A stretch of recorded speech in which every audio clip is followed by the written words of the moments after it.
integrál z odmocniny 1 plus x v hraniciach od 0 po 2. Tento integrál, ak by som nevedel, čo znamená odmocnina, tak to môžem prepísať integrál od 0 po 2 z 1 plus x na 1 polovicu dx.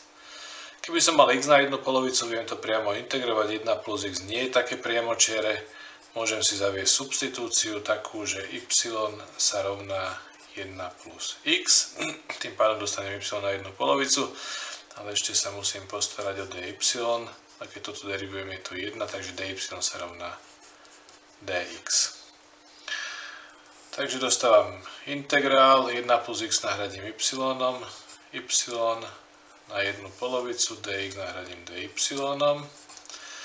A musím sa postarať o hranice. Na spodnej hranici, ak dosadím 0 za x, tak dostanem 1 plus 0, čiže y na spodnej hranici je 1. Na hornej hranici dosadím 2 za x, 1 plus 2 sú 3, takže y na hornej hranici sú 3. Takže mám z tohoto primitívna funkcia, y na 1 polovicu je y na 3 polovice, lebo musím exponent o 1 zvýšiť. A teraz keby som toto derivoval, tak dostanem 3 polovice dopredu, tie tam nechcem, takže musím tam dať teraz faktor 2 tretiny, ktoré ich skrátia. Takže toto je primitívna funkcia a teraz to berem v hraniciach od 1 po 3. Takže dosadím tam hranice. Toto je rovné 2 tretinám krát 3 na 3 polovice.